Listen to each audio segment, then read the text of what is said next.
That Phoenix Suns team that won 64 games can finally rest. The Cleveland Cavaliers have taken your place.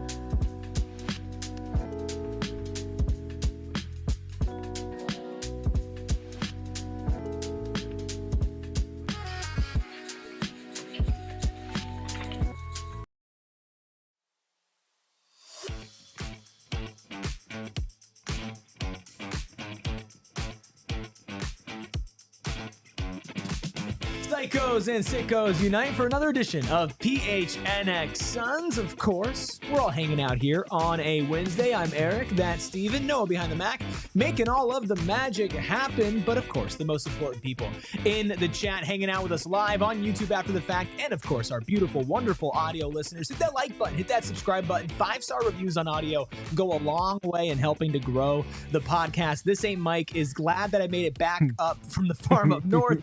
Says he was worried. No, I just had to spend the entire day getting a haircut so you guys can see my hair for one of maybe 5 times this entire calendar year. Steven, it's a Wednesday. We got a packed show. Going to be answering the rest of our mailbag questions that we didn't answer on Monday due to the draft lottery. We have some reporting on the Phoenix Suns coaching search, the Boston Celtics, interesting summer, if the Phoenix Suns can take advantage of that. And I've got a special treat for everybody at the end. But before we get to all that, how are you doing? I'm doing great. It's a very busy Wednesday in a long Suns offseason. It feels like all of them have been busy in some capacity. Tons of news, tons of projections, tons of thought-provoking conversations to have.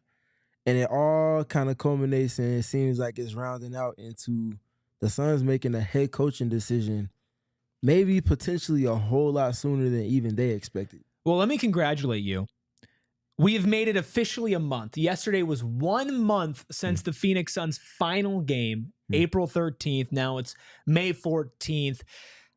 How are you feeling now that we're a month removed from everything? After watching all of the basketball that's taking place from that point to now, it feels like where we're supposed to be. Yeah, the Phoenix Suns did not belong in the playoffs. No, not even a little bit. No.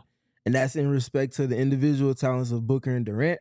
Obviously, those two are more than capable of and deserving of it. But when you factor in the team context, including head coaching and the abilities within that, and the way that the team responded to said coach and the inconsistencies that flowed all season, we are where we are talking about the things that we're talking about for multiple reasons, which are starting to be addressed, but there's still plenty more decisions to come from that. Like you mentioned, we're going to get to some coaching news here in a second. We want to hit some mailbag questions, a couple of them draft related. So let's go ahead and start things off with No One Cares. Again, I don't like that name, No One Cares, because we care over here at PHNX Suns. Says Auburn fan here, feels like Janai Broom would be a fit in the new vision laid out by Brian Gregory, but do I have my Auburn fandom blinding me? Also, any chance of Beal moving if the no trade clause is waived? Real quick, let's answer the second part first.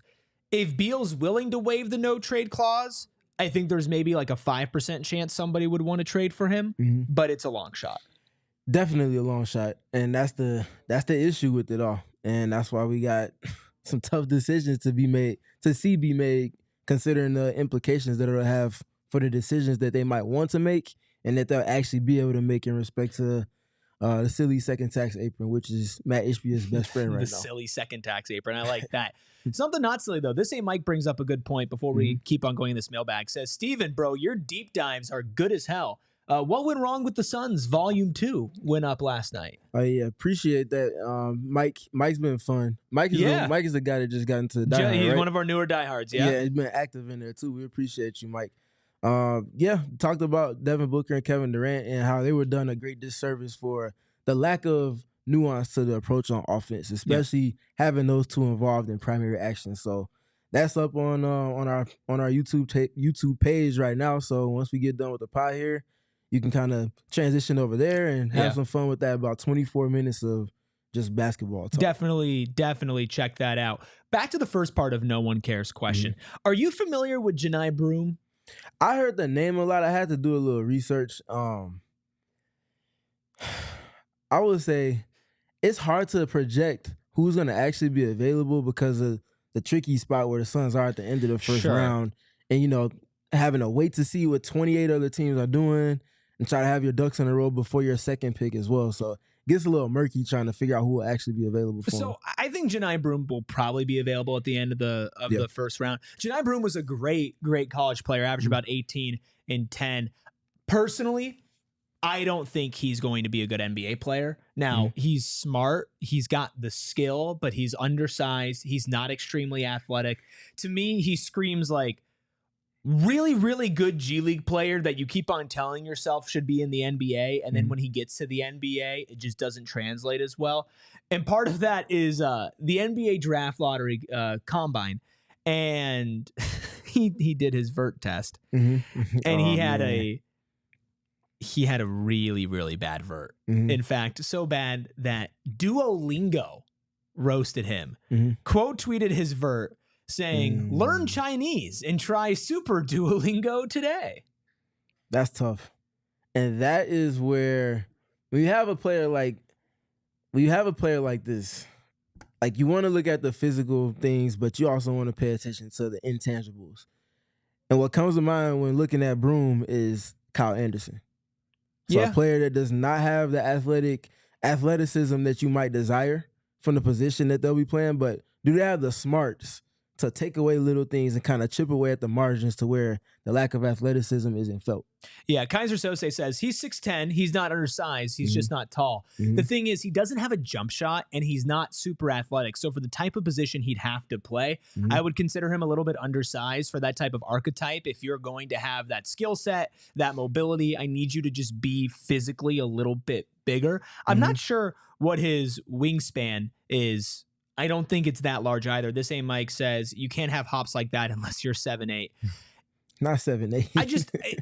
If he falls to the end of the second round, I think physically, as far as a mentality and how he plays and how he approaches the game, he would fit in with the new type of system and culture that they're trying to implement here in Phoenix. Personally, I would not even consider him with the 29th pick. I think Kaiser brought up a good point, which I kind of had in mind too. Obviously, Oso is a lot more athletic than that, but there were similar questions to Oso considering his size and lack of shooting ability and things like that. It's all about the IQ part, and that's what we talked about more than anything when Oso finally did get into the rotation, was the way we could see his IQ playing out with in-game play and how that helped him kind of carve out a niche. But also his physical abilities, being able to switch on the perimeter. I don't see Janai Broom being able to do as well physically with that. I'm sure mentally he has similar ways to impact the game as Oso did. If we're going college players, I'm taking Janai Broom over Oso Ighodaro. If we're talking translating to actual NBA play, I'm going to roll with Oso over Janai. I understand why you would ask that question. Maybe he doesn't fall lower. Maybe somebody goes high because he does have production. Sometimes you bet on players who have good production in college, and he's had a good college career. I just personally am not somebody who would want him in the modern NBA, but I could always be wrong. It's always a crapshoot with prospects. Do you think you would say that same thing though if Oso hadn't already had a season under his belt? If you were making I would stay away from him, just period. I think for most teams, honestly. I just don't see the end, not just with the Suns, the NBA translation for Janai Broom's game. I'm not super high on. I like taking risks when everyone's going right. You go left, obviously you're not going to use a first round pick on that. You probably don't even want to use a second round pick there, but if you have a pick in the third or something later, super later, take the chance. I get the taking a risk, but I don't know if that's the type of archetype you take a risk on. I feel like you take a risk on almost the opposite of what Janai Broom is, which you want super athletic, something to completely build off of that you could just say, maybe the skill's not there, but man, you see the building blocks, right? It's the other way around with Janai. He's got the skills, he's got the mentality, he's got the physicality, but does he have the actual physical attributes to translate at a high level with the way that he plays the game? You think he goes undrafted? No. I think he'll get drafted because of the production. I just personally am not super high on his game. Again, I think he'll be a great G League player and he'll get called up to the NBA and he'll play in the NBA, but I don't see him being somebody who who has a very strong career in the NBA. I would love to be wrong, though. I'm always rooting for these guys' success. Love everybody who's throwing potential other names out there. Absolutely. We have 2 more names that we're going to answer thanks to Topher, who sent us a question. Always sends us multiple questions, Topher. Thank you so much. We will get into deeper draft deep dives probably starting at the end of this week, early next week. We got a lot of work we're going to do on that end. But Topher asks, what are your thoughts on 2 recent prospects the Suns have worked out in RJ Felton and Jonathan Pierre? How do you think they'd align with our new culture dynamic? So I'll give you a little bit of context for each player. RJ Felton is, I believe, the cousin of Raymond Felton. Yep. Guard for the East Carolina Pirates. He's a senior, 6'3", 215 pounds, average 18.8 points per game, 6.4 rebounds per game, 2.5 assists per game. He can shoot the ball, likes his catch and shoot threes, does a little bit of everything. Not the best passer in the world, although his 2.5 assists is clearly his best since he was in college, so there is development in that lane. He played 34.5 minutes per game, shot 37.6% from 3, averaged over a steal per game, low foul rate, low turnover rate as well. Although comparing the 2.1 turnovers to the 2.5 assists from a guard isn't awesome. What are your thoughts on RJ Felton? I would like to see more of a passing prowess from a guard on a collegiate level, because if it's at 2.4 on the collegiate level, what does that translate to on the professional level? And again, if that's coming from a league guard, he's not undersized, but you need to have something in addition to that if you're not a 6'5", 6'6" guard, if scoring is your cup of tea initially. So I would like to see more from there. I haven't had a chance to look at this film defensively in particular, which is where I would want to kind of answer more of the questions that I have, but he's an okay prospect. I would also like to see if that point guard is coming from that type of cloth. I would like to see him come from a more kind of well-established program in that respect too. I hear you. He's a good scoring guard. I don't think that that's the primary thing the Suns need to be targeting in this draft. I just don't like the fit. I like him as a player. I'm actually a lot higher on his NBA potential than a player like Janai Broom because he could shoot. He's 6'3", so he's not really undersized. He's more of a shooting guard than he would be a point guard, even though I believe he played more point guard for East Carolina. I like him as a player. I don't like him on the Suns. The next guy, though, Jonathan Pierre. I'm really high on Jonathan Pierre out of Belmont. He's a senior, 6'9", 210 pounds, averaged 13.8 points per game, 6.3 rebounds per game, 3.5 assists per game, which you don't want to lose track of either. Shot 40% from the field, 37% from 3, 77% from the line, averaged just under a steal per game, not much of an interior defensive presence, only 0.4 blocks per game, 1.9 turnovers in his last year of college ball. Now you might think to yourself, 6'9" guy out of Belmont, he is a shooter. He is not afraid to shoot. And honestly, an extremely underrated passer, extremely smart player. That is the type of guy. I don't think he's a first-round player. If you can snag somebody like Jonathan Pierre with the 52nd pick in the draft, I think that's a home run draft pick. For sure. And it's the intangibles for me. Really just the physical part, honestly, more than anything else. 6'9" with a close to 7-foot wingspan. They can shoot. They can do other things, not just shooting the ball, passing. There's opportunity to cut. Naturally, being 6'9" with a close to 7-foot wingspan, that should, and if it clicks for you mentally, allow for you to be impactful on the boards too.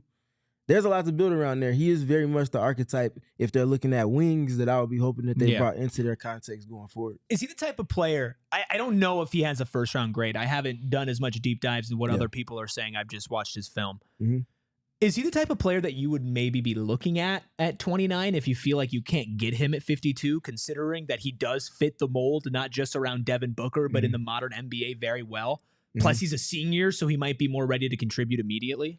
So that's why I flip it back to you in a question that you asked. Do you draft for fit or do you draft best player possible available? I think it really depends on who the best player available is. If somebody that you're looking at that maybe was supposed to go in the late teens, 20s before he hit 29 is available, you might need to pivot and say, we just have to take the value prospect here because of the fact that he's the best available.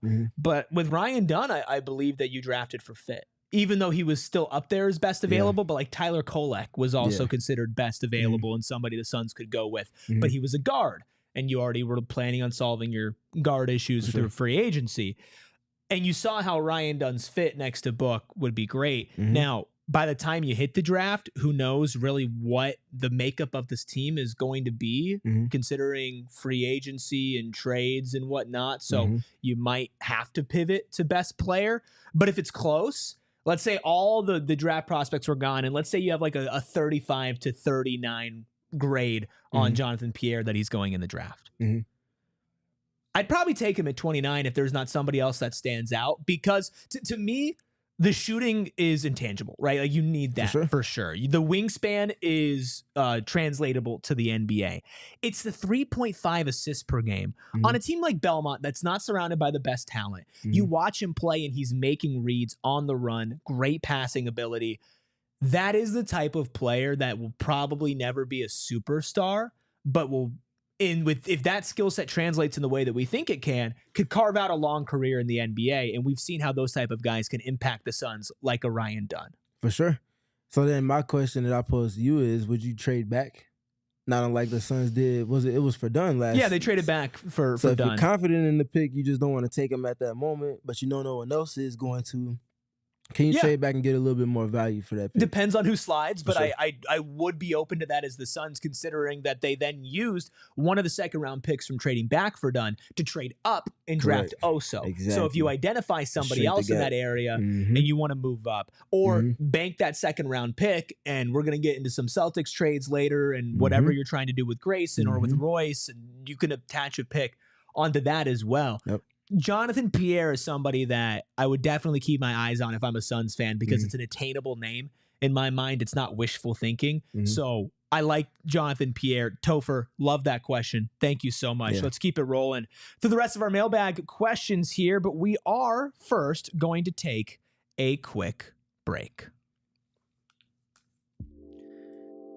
Massive, massive news from Sanderson Ford. They've announced from America for America pricing, and you've heard it by now, but it's worth repeating. You pay the same price as the owner of Sanderson Ford on a full lineup of new Fords with no hassle, no pressure, no nonsense, and most importantly, no added markups. And on top of employee pricing, get additional Ford incentives on over 1,000 vehicles during the Sanderson Ford Platinum 70th anniversary sale. Steven, 70 years is a long time. It's longer than I can fathom. A very, very long time. 70 years of Sanderson Ford's been around, treating customers right for all of it. And right now, they want to give you great deals, not just extra markdowns on trucks, but also in celebration of their 70th anniversary. Stop in and get a pair of tickets to an Arizona Diamondbacks game just for stopping by. No test drive required. Excludes 2025 Expedition, Super Duty, Raptor Family, Mustang, and Bronco specialty vehicles. One pair of tickets per household. With valid driver's license to July 6th game versus Kansas City Royals, will supply of 200 tickets last.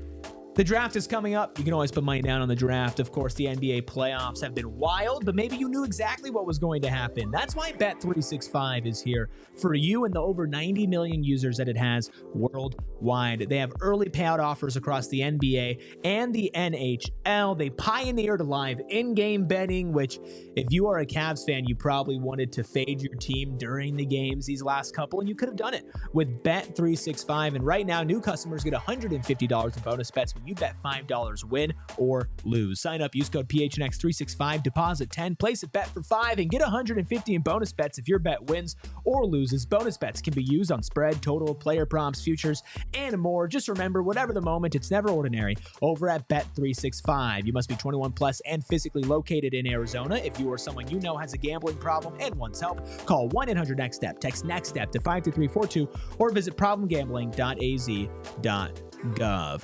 Wow Factor says, at Erik and Steven, I got a question. Thoughts on Nick Clifford? He could shoot threes and middies.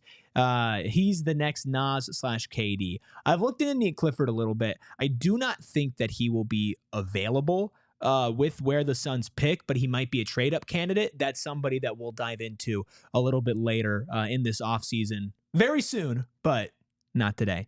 Thank you for the question, Wow Factor. Also, thanks to Jeff for the question. I like this one. I don't know how realistic it is, but still like it. Any chance the Suns can talk Grant Hill into becoming their next head coach? Grant Hill is awesome. Like, just amazing. Don't know if he's interested in coaching. It would be awesome to have a coach that's also included and involved heavily with Team USA and everything from the scouting of talent that they look to bring into their training camp. the players that they're considering for the ultimate roster that's going to be competing for international play and obviously the Olympics even more so. He will be fun. He's a breadth of basketball knowledge. Issue is, though, I don't know if he's interested in coaching. I think he'd be probably more interested in a GM role For than sure. anything, I think which he's more inclined is filled by Brian Gregory here. That's a little joke for Noah behind the Mac. But I think that'd be fun, but I don't want a first-time head coach like that who hasn't had head coaching experience. But we do have another question about coaching and hiring and the order of making moves. This one comes in from Eric. Now, I love the name. The only problem, Eric, is you spelled it wrong. So just want to put that out there. Says, is it more important to have next season's big roster moves figured out before hiring a new coach or vice versa? Example, do you hire a coach to fit the roster or make moves based off what type of coach they end up with? You definitely want the coaching part figured out first to then kind of consult with that coach as far as what options you have on your deck that you've built in terms of targets and the routes to success in attaining each and every one of those, which one that coach feels aligns most with the way he wants to play, because that's your culture bearer going forward. That person that you're hiring is who you hope to lead it alongside Devin Booker into everything that's to come going forward. Yeah. I think in an ideal world, you want a coach that can translate beyond multiple rosters, who can kind of walk this fine line of rebuilding and retooling and still continuing to compete. You've got to hire the head coach first, because the head coach is going to help lead your vision on what you should do. And of course, that vision, Steven, has to be aligned. Yep. Eric is actually in the chat. Eric says, at Eric, can we agree at least it's not a CK? 100% agree. I would say they're frauds, but I don't want to disrespect my fellow Erics. So that's all of our mailbag questions. We appreciate everybody. We'll have another mailbag show on Monday, but sticking with the coaching theme, we did get a report not only from Gambo, but also Dwayne Rankin, saying the Phoenix Suns have interviewed about 15 candidates for their head coaching search. Gambo adds that they're casting a wide net, and the second round of interviews should begin soon. He would not expect a final decision this week or next, most likely closer to the end of the month or early June. How do you feel about where the timeline is on the Phoenix Suns coaching search and the fact that it might not be until early June that they have a head coach decided on? So it's funny. You asked me and Gerald this exact same question probably week 2 of the offseason for the Suns, so 2 weeks ago. And you know what my answer was to that? No, I don't remember. Hey, dude, my it's just in and out. I do not remember what I ate for breakfast today. I do not remember what you said 2 weeks ago. Well, I said I would just hope that they had it done by the end of May, early June. So close to the start, if not middle of the finals, depending on how second round and third round series go.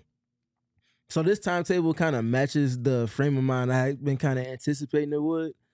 Largely because I was expecting certain coaches that might be available to have longer conversations, they wouldn't be available until much later. And here we are with probably a handful of them being available 2 to 4 weeks sooner than you expected. So that's about where I was with it. I'm not worried about this. I think it can be kind of a double-edged sword. Now, don't get me wrong. I want them to take their time. You know, I don't want them to rush it like they felt like they had to the last couple of times with Vogel and Budenholzer. And they're like, oh, we'll just take a championship-winning coach. Thanks, let's move on. I'm very happy they're being thorough.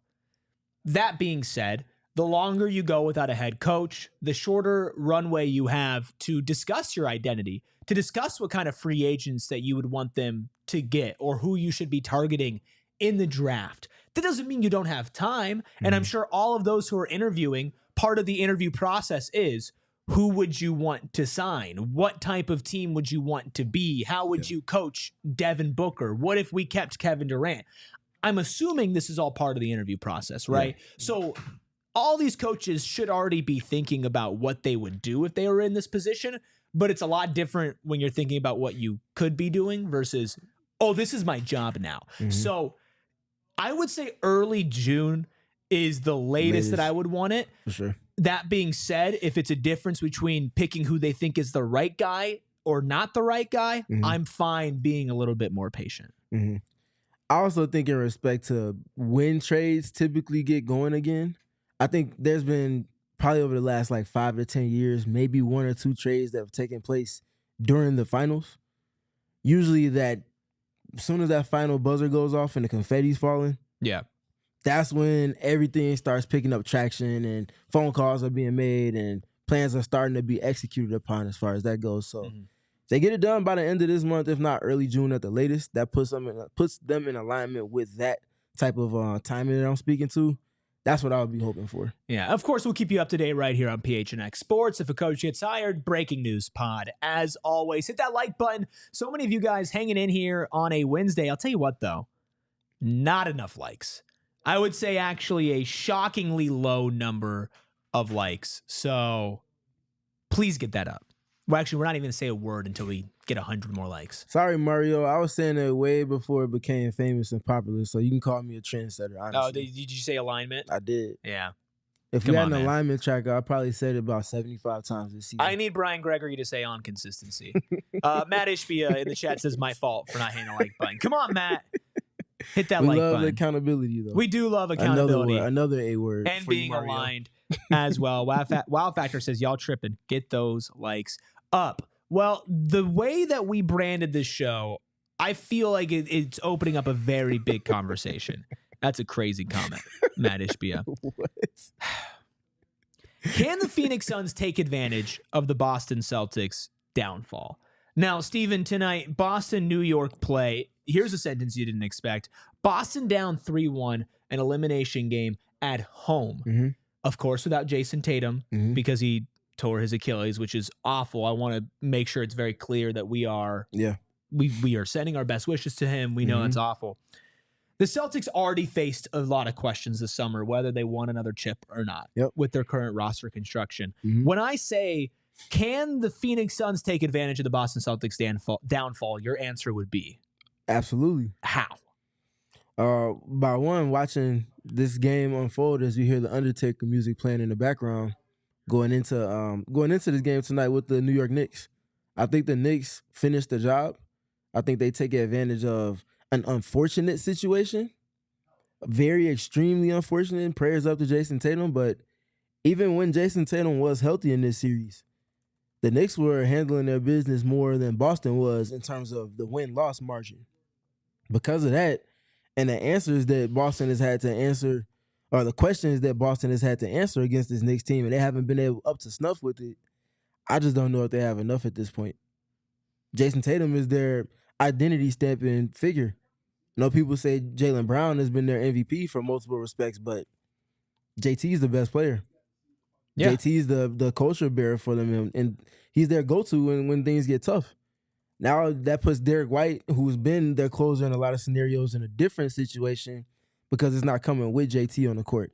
It's only JB and hopefully a healthy Porzingis, which we know his health has been in high variance the last couple of weeks too. So it's just like a lot of things adding up with Boston right now, and it really feels like they're, Isn't it crazy how fast things change? Yeah, because it felt like going into this season, it was, this is Boston's era. Oh, sure, they spent a lot of money, but it's going to be okay.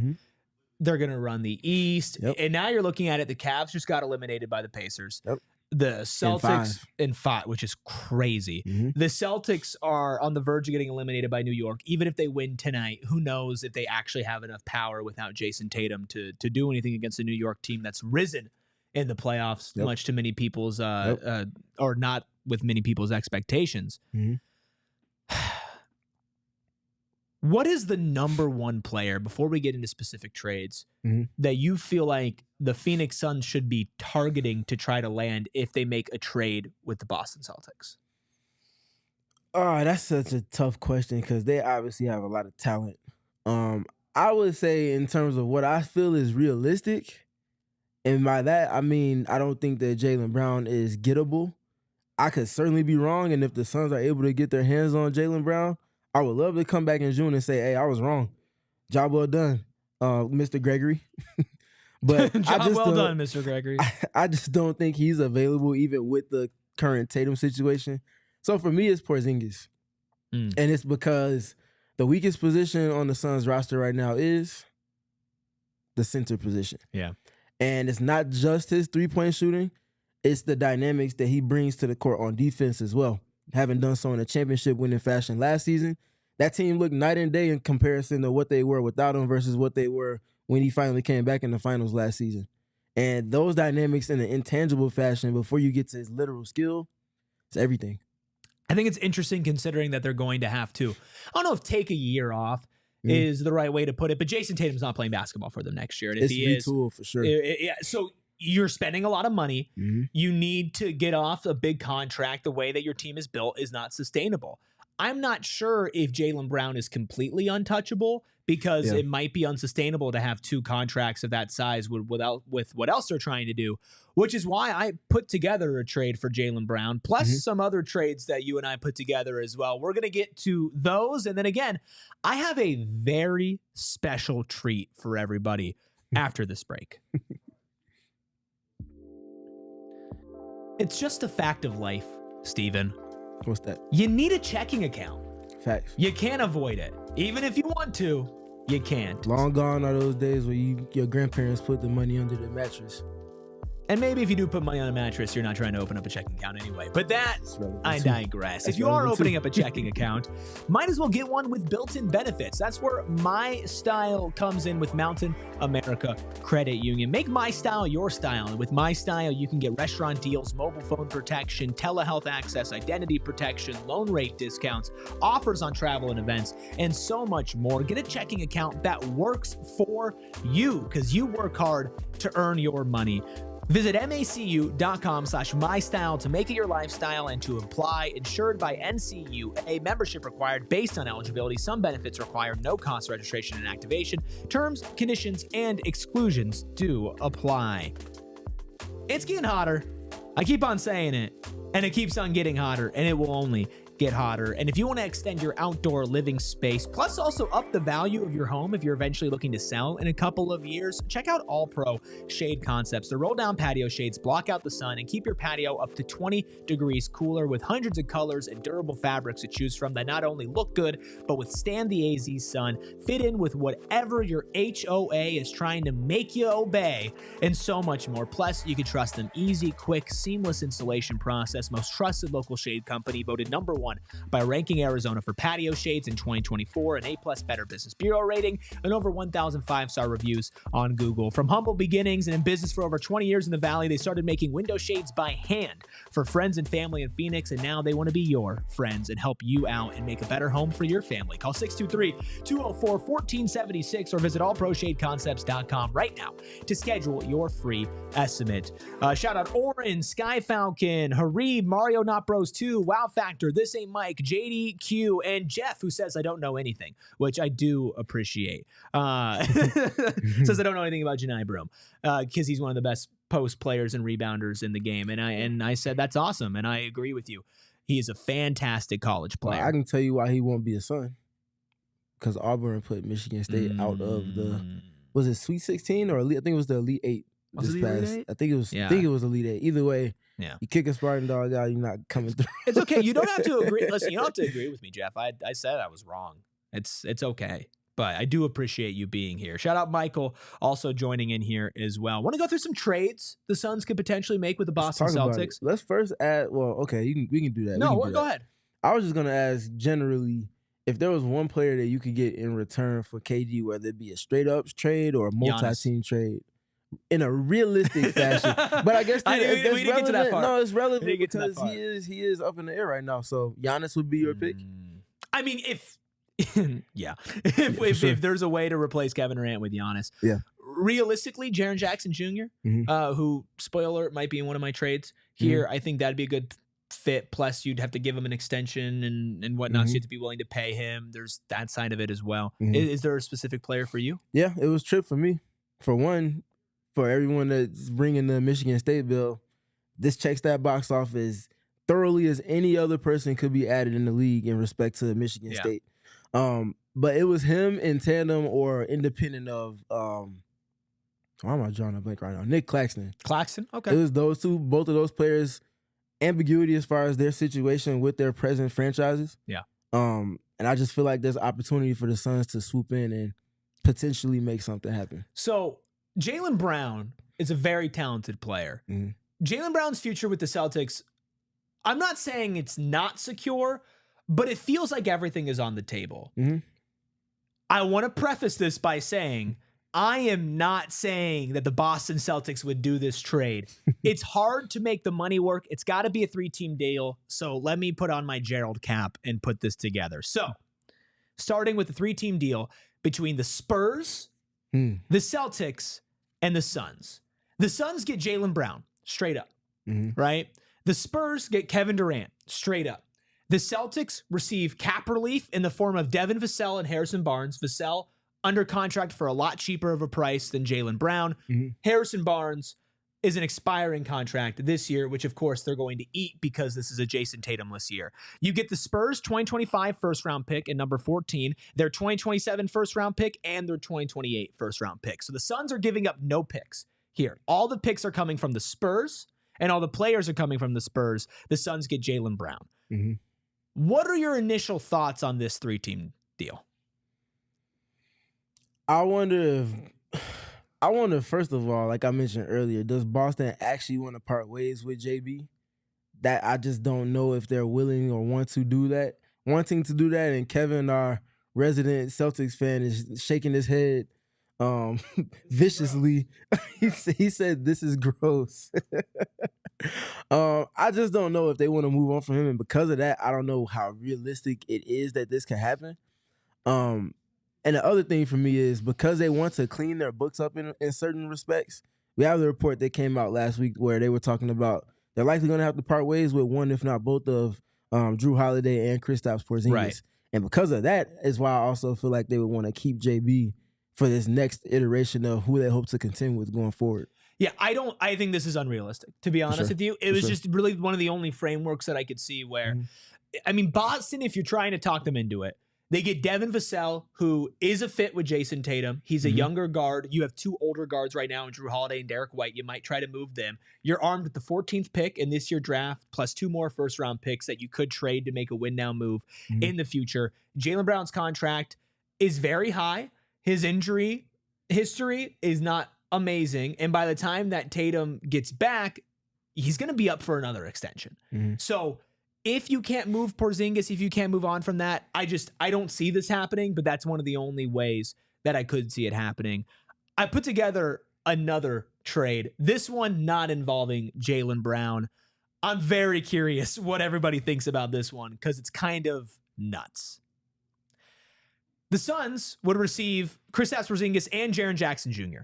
So those, I want to make that clear. The Suns are getting Jaren Jackson Jr. in this trade. The Celtics would get John Conchar, Zach Edey, Jay Huff, Vincent Williams Jr., Scottie Pippen Jr., Gigi Jackson. So a bunch of small contracts, young players for Kristaps Porzingis, who's on an expiring deal. And the Grizzlies would be getting Kevin Durant. Again, Jaren Jackson Jr. is going to the Suns in this scenario. So the Suns trade Kevin Durant straight up for Jaren Jackson Jr., who's expiring, and Kristaps Porzingis, who's expiring. How do you feel about that? Well, you weren't here for yesterday's episode for Trade Machine Tuesday. Me and Gerald had a nice conversation in Espo as well about Tripp. And the trade that I added to the plot of 35 some odd trades that Gerald put in his article. Yeah. I had the Suns in the deal getting both of the players I just got done speaking to, Nick Claxton and Jaren Jackson Jr. How realistic is it? Michael Jordan shrug. If they can get one of those two, I would feel content with everything that they're doing going forward. So your deal is very similar to that, where you get Jaren Jackson Jr. and an additional player that can play the center position in a versatile manner on both ends of the court. I'm all for it if it's possible. Jason says the Grizz are never trading Jaren Jackson. I don't know about that. Yeah, I don't know about that. When you get a new head coach, you want to shift the roster in a way that's going to align with the style of play that they're desiring. How aligned is Jaren Jackson Jr. with that? I guess we'll find out shortly, but yeah, I don't know. I think there's a lot of things that are in limbo in Memphis right now. And the question of why would Memphis do this, I do think that's the biggest question here, because for Boston, you're turning a player that, honestly, Porzingis has had a down year.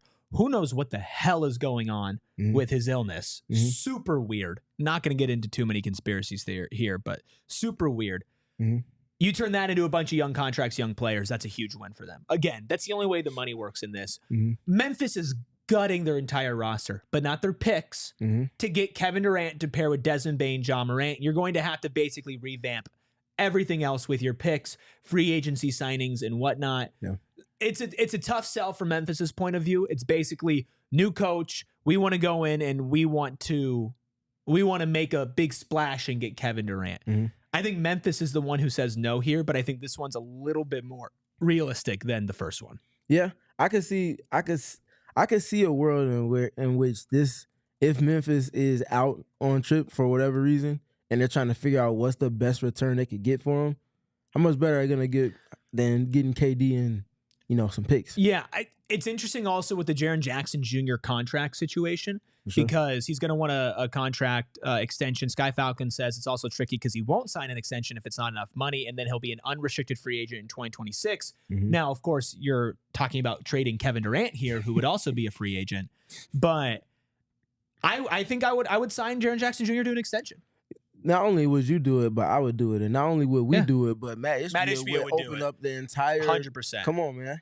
So sorry, Matt, I'm about to drop it again for alignment purposes. If we're going to keep talking about, we're going to rack them up today. If we keep talking about the Michigan State ties. Would you do it with uncertainty around an extension? Or would you only? But I know that you feel like he would. I think he would, right? But if you don't know, let's say Jaren Jackson goes, I would want to re-sign, but I'd also want to test the waters. So I want to see what I can get. Would you do this trade, KD for KP and Jaren Jackson Jr.? That's where it gets tricky, but there's also ambiguity with Kevin Durant. If he sticks around, is he still going to be around past this season? So because of that, I think you still do it. You got to roll the dice. I mean, Booker with 2 7-footers that can shoot 3. I know Jaren Jackson Jr. is not fully 7 foot, but defensive presence that can shoot threes. He's not small. 6'10" with 7'5" wingspan. 7'5" wingspan. Yeah, he's a footer. He's a great fit long term with Book as well. Modern spacing 4 or 5 in the NBA. He can exist on the court without Devin Booker in ways that are viable and relevant too. Yeah. So. Yes. Okay. We have a trade from Suns Digest in the chat we'll get to, and then we'll get to a trade that you cooked up, Steven. Saying Suns get Drew Holiday. Boston gets Jonathan Isaac and Royce O'Neal. Jazz get Jet Howard. Magic get Grayson Allen. And Suns would be under the first apron and picks may be involved. So Boston swapping Drew Holiday for Jonathan Isaac and Royce O'Neal. The Jazz get Jet Howard, a young center that the Magic took in the lottery. The Magic get Grayson Allen. Ooh.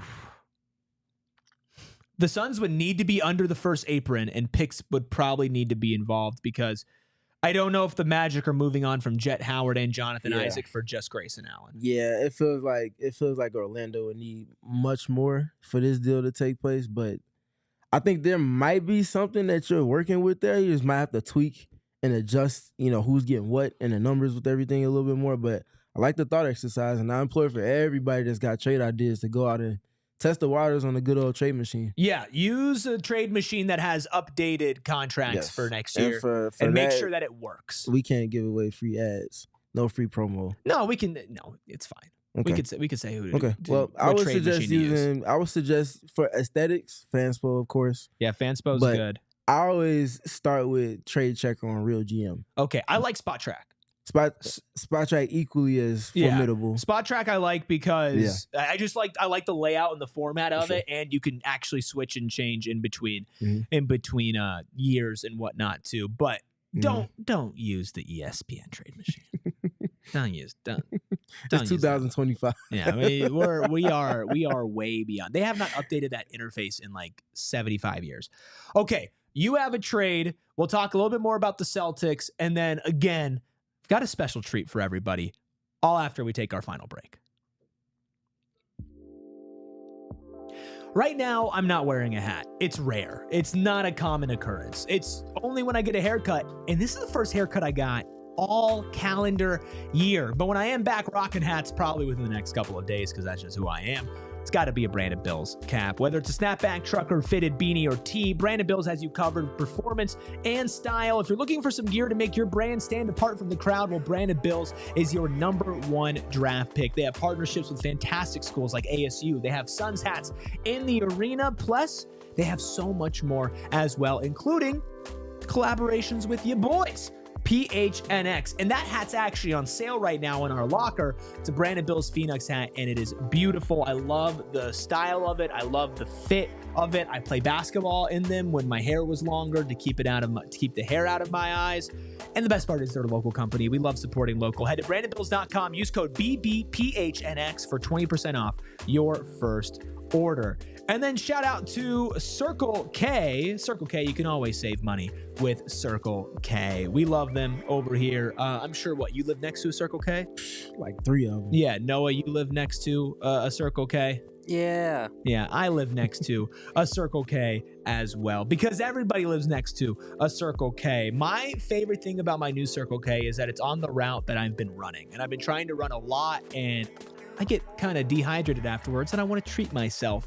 And my local Circle K has had an amazing deal on my favorite unbranded, unsponsored sports electrolyte deal. And it just keeps getting cheaper. And I love it. Plus, you can join the Inner Circle for free. Download and get enrolled just by putting in your phone number and your email. You can save up to 3 cents off per gallon every day, 25 cents off per gallon your first 5 fill-ups, plus other member-exclusive deals and discounts. Join Inner Circle for free by downloading the Circle K app today. Terms and conditions apply at participating locations. Visit CircleK.com for details. Woo! We're feeling good here on a Wednesday, chat. Hit that like button. Big Blue Brush says he has a great trade sending Booker and Beal to the 76ers. I don't know how you're able to do that without getting below the second apron or the first apron. Yeah, that's a lot of work, but we'll see with that one. You have a trade though, Steven. I do. There's a lot going on with this one, so buckle up. Let's have some fun with it. I don't think it's out the realm of possibility just because of the teams included and involved and what teams are receiving. But Noah, let's go ahead and throw that one up on the screen. Woo! So let's start with what the Suns will be giving up. The Suns will be giving up Kevin Durant in this trade. And this trade is respecting both the second tax apron restraints of both the Suns and the Boston Celtics. So the Suns are giving up Kevin Durant. They will be receiving Kentavious Caldwell-Pope, Jabari Smith Jr., Wendell Carter Jr., Jock Landale, and that highly coveted number 10 first-round pick from the Houston Rockets. Mm-hmm. Orlando will be receiving Kristaps Porzingis, Dylan Brooks, and Cam Whitmore. Boston will be receiving Jonathan Isaac, Goga Bitadze, and Tari Eason. And obviously Houston will be receiving Kevin Durant. So in this trade, the Orlando Magic will be revamping their center group, bringing a more versatile floor spacing type of center that can replicate a lot of the things that their centers this season did defensively and offensively outside of just shooting threes. With Porzingis, obviously with the Suns, they would be getting all types of wings and young players, including that pick as well. The Celtics get some salary filler that just helps to bridge the gap for them in this upcoming season. They also get a center replacement for Kristaps Porzingis that can play in their system and do things similar to what he did. And then obviously Houston gets the best player in the deal with Kevin Durant. Steven, I love this trade. For sure. Appreciate it. I love that trade. I would like Tari Eason. Yeah, personally. Just the math got so tough. I would like Tari Eason. For sure. At least you get the pick, I could see all teams saying yes to that. For sure. Because you're the Celtics and you're turning an expiring contract into a bunch of different pieces you could tool around. Mm-hmm. Orlando gets shooting and a 7-footer, which is very good for them as well. Houston gets KD without giving up a crazy piece. Probably the best piece you're giving up is that number 10 pick in the draft that you're just sending back to Phoenix. Yeah. And for the Suns, you get a Jabari Smith Jr., which is a good wing. Wendell Carter Jr., who could be in your center rotations, probably your starting center going into next year. A little undersized, but very versatile on the offensive end in theory. And that number 10 pick, along with not having to give up any other draft assets and capital. Of course, you're giving up Kevin Durant, but if that's already in the books, you're getting a couple buildable pieces. Sure. Jock Landale, that's for Espo and Espo only. Great for the PHNX brand. Bring him in. Yeah, bring him back in. Honcho says, does KD say yes? Well, obviously that's what this is built off of. So if all the reports are true that they're looking for Durant to get to Houston, then I'm sorry again, Matt, it aligns. It does definitely align. I like that trade. I really do like that trade. I think there might be more picks involved in terms of second round type of picks going to different teams in there to make it work. Works. But the math works in terms of the player template and the numbers. Kula says Houston says no. I mean, if they're So Houston's giving up Jabari, Tari, Jock Landale, and the pick. And that's it, right? Jabari, Tari, Jock, and Dylan. Oh, they're also giving up Dylan Brooks. Yeah, they're giving up Dylan too. Yeah. Yeah, but you're not giving up Amen. You're not giving up Alperen Şengün. For sure. Fred VanVleet's probably opting in, so you're keeping Fred VanVleet. So you have your starting lineup of Fred VanVleet. You're keeping Jalen Green, so he's starting. Amen Thompson, Kevin Durant, Alperen Şengün. That's your starting five. Reed Shepherd, maybe he starts to play off the at least initially, bench. but they have cap space to make some other things happen on the margins for their roster. I think they would probably have to do something else, but I think so. I like that fun is not being very fun in the chat and has not been. I think they're a Rockets fan. Yeah, I think so. So I just can't imagine being mad that my team got Kevin Durant, Kevin freaking Durant. Yeah. I think that's a really good trade. I think it's about as balanced of a Kevin Durant trade with the Boston Celtics as you could possibly get. Let us know if you think the Suns can take advantage of what the Boston Celtics might be doing this summer. If you have any trades of your own right as well. Let's briefly talk a little playoff ball. And then, like I said, I have a special treat for everybody here at the very end. Of course, the Cavaliers got bounced by Indiana, Steven. Is Indiana a legitimate threat to make it to the NBA Finals? The Indiana Pacers have been the best team in the playoffs so far, comprehensively. Both conferences. Yes. And they've also been the best execution team in terms of adjusting, having adjustments specific to the matchup that they're playing to, and being able to stay ahead of their opponents, forcing their opponents to shift their style of play in reaction to what they're doing and what they're having being done to them. That's exactly what playoff basketball is about. Can you get comfortable doing uncomfortable things? Can your offense stay afloat when Tyrese Halliburton can't bring it up the court because they're pressing him full court? Can it still efficiently and effectively get into the offense? Insert Pascal Siakam. Insert Andrew Nembhard. That's what you want. The shot making from everybody, including Andrew Nembhard, has been ridiculous. They've been so well prepared. They've gotten everything they can ask for. And it's the execution of the coaching staff and the players in tandem with one another, to the extent where Tyrese Halliburton can have a game where he left a lot more to be desired, and that still not have a severe impact on things. Amna asks, could the Cavs be another team to move pieces with? Tough, because in theory, maybe. I mean, they have a very big money problem as well with Evan Mobley's salary jumping a ton because he won Defensive Player of the Year. Matt Ishbia and Dan Gilbert are like water and oil. They do not mix. So that might be tough. I cannot see it happening. I don't see those two doing business with each other. Vote for Ishbia coming to ownership. No, there's real life legitimate beef between those two. Teddy with a $4.99 super chat. Thanks, Teddy. Says, not going to hold y'all. I think y'all going to be disappointed by what you get back for Slim based on these trades. LMAO. Yeah, I mean, it's possible. We definitely could, but you also have to factor in that you have to match that $54 million salary that Kevin Durant has attached to his name going into next season. Any trade has to match that in some capacity. Sure. So that being said, you're going to have to give up something you might not want to if you want to bring Kevin Durant into your franchise.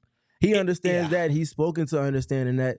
That's a large part why he said he didn't want to go to another team and hope to retire as a Phoenix Sun. This ain't Mike beefing with Teddy in the chat. Teddy's one of us. This ain't Mike. Teddy's one of us. We're not infighting here. Okay, we're not infighting. By the way, Harib in the chat, I noticed you're a little bit new around here, and I would love if you continue to stick around. Love seeing new faces in here. Same thing with you, Lee, as well. It says, any injured players that might be worth the Suns' time? Injured players, as in trading for an injured player. Yeah, that's what I'm thinking. Not Dame and not JT. I can't think of any other major injured players. Maybe that's something we can look into later. Okay. We are running out of time, and I want to make sure that we get to a very, very fun surprise. Now, a lot of you on social media might recognize the name the Zodiac GM. Now, if you're not aware of who the Zodiac GM is, I have clipped part of my 20-minute long interview that's going to be airing on PHNX Sports later tonight about why the Phoenix Suns did not work out. Here is the first 4-ish minutes of my interview with them so you can get an idea of what exactly it is they do. Explain to people who are not familiar with what you do, what it is you do, and why you do it. All right, so I'm the Zodiac GM. It's a title that I've pretty much created on Twitter Space, right? So this started roughly around 2017 or so. It's sort of a passion of mine that I've always been into astrology and zodiac signs and understanding the energies around me, right? So that sort of stemmed over into sports, right? So it clicked one season around 2017-18 where I said to myself, hey, what if there's some sort of correlation between teams that are successful and if they're compatible or not. So I sort of created my own database to kind of confirm that theory, so to speak, and kind of analyze different scenarios of why a team is successful. And through that database, I found some common trends. I found certain little details that I kind of pulled out and said, okay, there's something here. Let me dig deeper, that sort of stuff, right? So over the years, each and every season, I compiled this database, collecting data, collecting results, and doing some self-analysis as well. And visually, I watch games at different teams and so forth.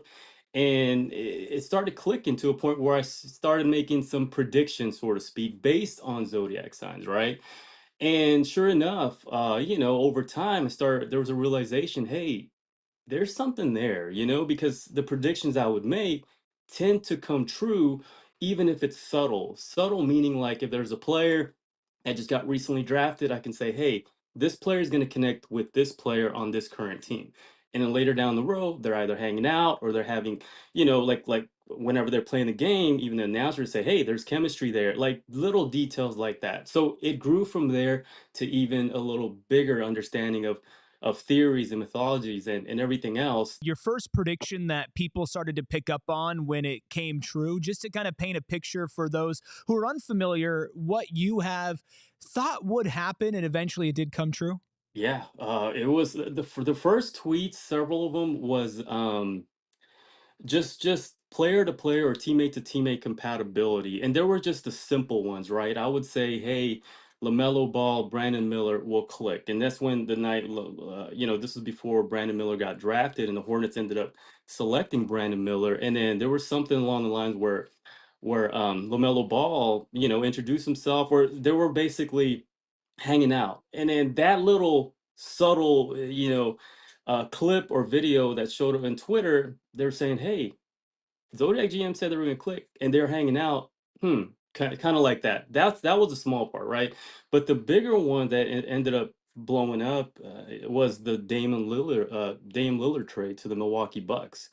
First thing I said, I was like, hey, I don't think this is a good fit for him to go in a team like the Milwaukee Bucks. It was probably the worst fit for him. And whenever I tweeted that, as soon as he got traded, initially as expected, a lot of people, they were saying there were doubters basically, and they were saying, hey, astrology is a joke. There's don't put astrology in basketball. And I just said, okay, well, let's see, because for me, I don't like to confirm everything that, oh, is going to happen, because anything can happen. I'm not perfect, no one's perfect, right? But this is just an analysis that I've gathered over the years where I feel fairly confident, well, hey, based on this analysis, there could be something going on there. And it wasn't until they fired Adrian Griffin, because that was also another tweet I posted about Adrian Griffin. He's not going to connect well with Giannis and so forth. So those two ended up blowing up, and at that time, the Milwaukee Bucks were struggling, even though they were a good team. But one of my main things I pointed out in that tweet was the Milwaukee Bucks will still win games because of talent, but not chemistry. So that sort of kind of went on from there. We are going into overtime here. The party always continues over at gophnx.com. I know some people are hesitant about this. Now, when you hear some of the reasons as to why he said the Phoenix Suns were failing, which will be in my full video that's releasing later tonight, maybe that will open up your mind. But just to give you a little taste of the Suns side of things, he also gave some names that would fit with Devin Booker on the Suns moving forward. Some players to add that they can acquire, that's okay. Yeah, of Colin course. Sexton, Okay. This is just recommendation. Colin Sexton, Tobias Harris, Desmond Bain, Goga Bitadze, Clint Mm-hmm. Capella, or Dean Wade. Those are just All right. players to throw out. If they can acquire someone like that, I think that will be a huge improvement. It doesn't have to be high name players like a Kevin Durant, but players that fit and are actually really, really good. I think those will be good players next to Devin Booker as well. Keep an open mind. That'll be coming out tonight on our PHNX Sports YouTube channel. Of course, you can subscribe to PHNX. Help us get to 50,000 subscribers. I ask him where the Suns went wrong. He talks about why Kevin Durant and Devin Booker are not compatible teammates, why Mike Budenholzer and Bradley Beal butted heads, and so much more, all on our YouTube channel later tonight. Thank you all, Jeff, Jason, Suns Digest, Wow Factor, David, Enslow, JDQ for hanging out with us. Leave a like. Remember, we have a sale on gophnx.com for all of our merch, up to 75% off for a spring cleaning sale. We have an amazing deal on a bunch of Suns shirts, including some of our latest Suns shirts. But if you're just an Arizona sports fan or a PHNX fan, we have PHNX branded gear, Cardinals, we still have Coyotes gear, ASU, Wildcats, Diamondbacks, so much at gophnx.com. Until tomorrow's show at 3, you can follow us at PHNX_Suns. Shout out Noah behind the Mac, making all the magic happen and making the Zodiac GM visuals work, which just looked so cool. So thank you, Noah, so much for doing that. You can follow Steven, don't call him Steve, at Steven PG3. That is Steven with a PH. You can follow me at ERIK RUBY. And remember, it's not ERIC RUBY or ERICK RUBY. There's only one correct way to spell it, and I'm going to say it again tomorrow. Talk to you then. We all silly like the mayor.